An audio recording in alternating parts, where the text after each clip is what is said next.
everyone, this is our video on genetic engineering, and by the end of this video you should be able to interpret how DNA is used for comparison and identification of organisms, as well as evaluate some of the ethical issues surrounding the use of DNA technology. We're going to talk about these throughout this lesson. So one example of genetic engineering that you maybe have experienced or at least know of is selective breeding. This is something we have done for years. And it was basically the beginning of biotechnology, being able to change the genes that we see expressed to get different breeds of dogs, to get different breeds of horses, all different kinds of animals that we have. But we can see those kind of occurring, and it's all through this process of genetic engineering.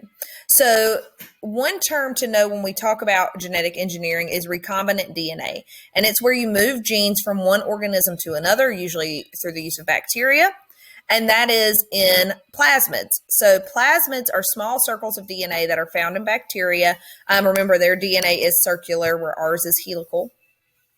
We insert other organism genes within that plasmid. So as you can see over here, we've got this plasmid circle. We cut a chunk out, we put in the chunk that we want, and it will begin to develop with that gene present. So when you insert those genes into the bacteria makes the genes for us and then continues to grow. So when we look at DNA technology and genetic engineering, there are certain applications that we come in contact with. So one is using recombinant DNA in medicine, which will allow you to create certain enzymes, things like that can be used for medical reasons. We also have gel electrophoresis, which is used for DNA fingerprinting. So this is used very often when it comes to like crimes, trying to figure out who might be present at a crime scene, or for like paternity tests, things like that.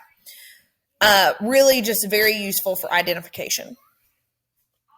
And then we also use DNA technology to make antibodies.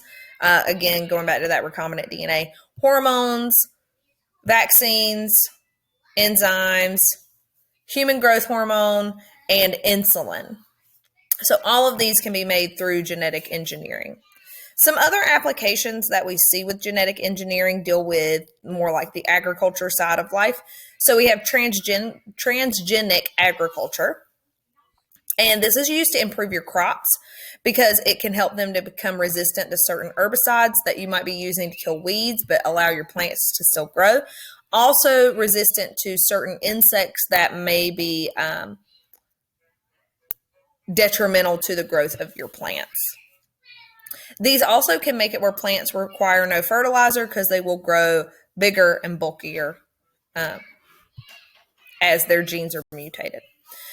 This is also used to improve your livestock population and production. So we can use growth hormone in the diets of livestock to increase milk production and weight gain. So think about like sometimes if you look at the store, chicken breasts versus like organic chicken breasts, a lot of times the other ones are much bigger. This could be due to an increased use of growth hormone. So now let's talk about gene therapy versus genetic engineering, two things that do kind of go hand in hand. So gene therapy will repair only some cells. These are the ones that tend to be affected by that genetic condition. So it doesn't affect all the cells in the body. It relieves the symptoms of a disease, whichever one you're trying to fight, but it doesn't usually cure the disease. It just tends to alleviate the symptoms. And then we have genetic engineering, and this is where the genes are altered in a developing embryo so that they can end up with altered genetic material in every cell. So remember, we've got those stem cells as an embryo. If you can alter the genes at that stage, as the embryo continues to develop, all the cells within that embryo will have this genetic material alteration, not just certain cells. So some diseases are currently being studied with genetic engineering and gene therapy, like cystic fibrosis, sickle cell anemia, and hemophilia, all three of which, two of the three at least, are very detrimental to your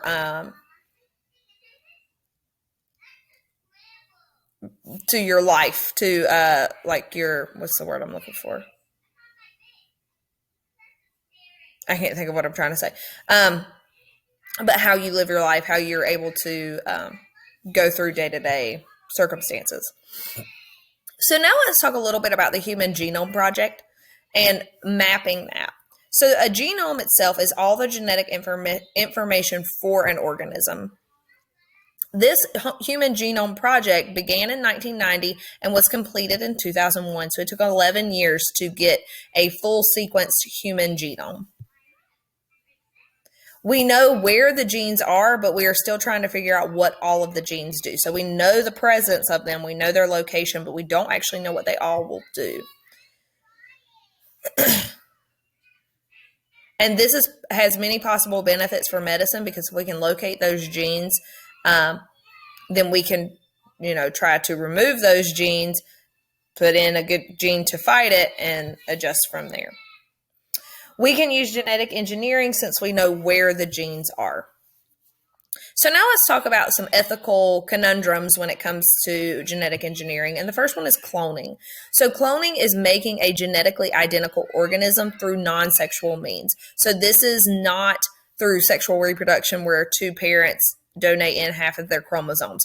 This is actually taking a body cell, getting the nucleus out of the body cell, putting it in an egg, and allowing that nucleus to clone and grow and reproduce. Iris, cut that down, baby.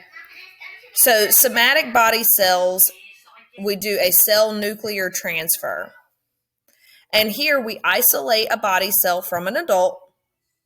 We transfer the nucleus from that cell into an egg where the nucleus has already been removed, so it's just the cell structure without a brain, basically. So you put the brain of the somatic cell in there. And then an embryo develops in a surrogate mother. So you can see the process here in these pictures, very detailed, if you want to take a minute to pause and look through this. Biotech for identification is very, very prominent today, using gel electrophoresis and DNA fingerprinting. So DNA fingerprinting is the restriction enzyme cuts DNA into segments at specific places so that we can register specific portions of DNA. When these fragments are separated by gel electrophoresis, which is what you see over here on the side, they form a characteristic pattern of bands, which you can then use to compare to other organisms. So this is really used to identify crime scene suspects. So you match the bands. If you look right here on this black and white picture, you've got the crime scene DNA that was present. You compare to these three columns that we've got, and it's pretty clear that suspect 2 was present at the crime scene based on this electrophoresis. But you can also use it to determine paternity, where your similar DNA should have a similar pattern. So if you look up here at the, we've got the soldier, and then we've got parents A and B. So we need to see where the most common line sections are. And you would kind of go from there to determine the parents. They won't be identical because their DNA is different, but it should be